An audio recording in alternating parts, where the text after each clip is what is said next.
ठीक है, अब सोलर फ्लेयर्स क्या होती हैं इसको देखना होगा। देखो सोलर फ्लेयर अगर मैं बात करूं तो सन के सरफेस से हाई एनर्जी पार्टिकल रिलीज होते रहते हैं।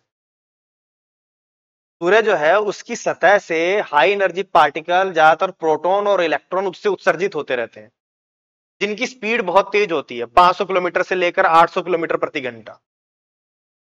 तो इस तरह के हाई चार्ज पार्टिकल जो है वो उसकी सरफेस से निकलते रहते हैं, जिन्हें सोलर फ्लेयर्स कहा जाता है।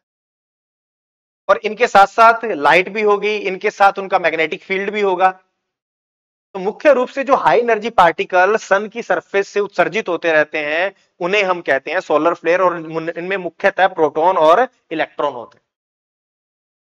इस डायग्राम में देखो, अगर मैं बात करूं कि मैंने अभी बताया था कि सन के अंदर जो मैटर है वो प्लाज्मा के फॉर्म में मिल रहा है, तो वहां पर जो प्लाज्मा फॉर्म में मैटर है वो इससे बाहर क्या करता है, निकलता रहता है ऐसे हाई वेलोसिटी से, इसके बाहर ऐसे इजेक्ट होता रहता है उस मैटर को, उसको हम बोलते हैं सोलर विंड। देखो यहां से निकल रहा है, ये बहुत ही संकरे, जैसे इस तरह से ये संकरे फॉर्म में जब निकलता है तो उसे बोलते हैं सोलर फ्लेयर्स, जिनका वेग 500 से लेकर 800 किलोमीटर प्रति घंटा तक हो सकता है।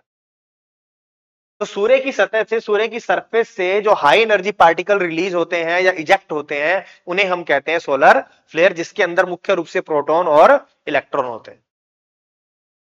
इतनी बात आपको ध्यान में रखनी है सोलर फ्लेयर्स के बारे में। और दूसरा होता है कोरोनल मास इजेक्शन।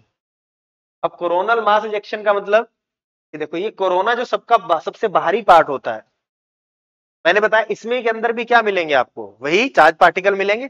लेकिन कोरोनल मास इजेक्शन में ये जो कोरोना का पार्ट है जिसमें ये आवेशित कण है, ये धीरे से क्या करता है, अलग हो जाता है।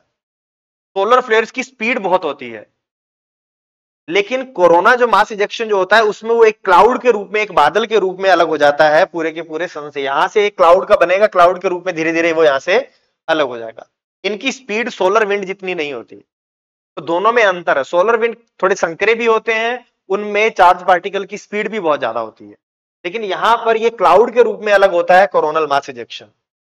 लेकिन दोनों में ही चार्ज पार्टिकल ही जाते हैं, प्रोटॉन और इलेक्ट्रॉन, क्योंकि सन में जो भी मैटर है वो प्लाज्मा फॉर्म में है, हाइड्रोजन है प्लाज्मा फॉर्म में, हीलियम है प्लाज्मा फॉर्म में, तो प्रोटॉन और इलेक्ट्रॉन यहां से उत्सर्जित होते रहते हैं। तो इसको हमें ध्यान में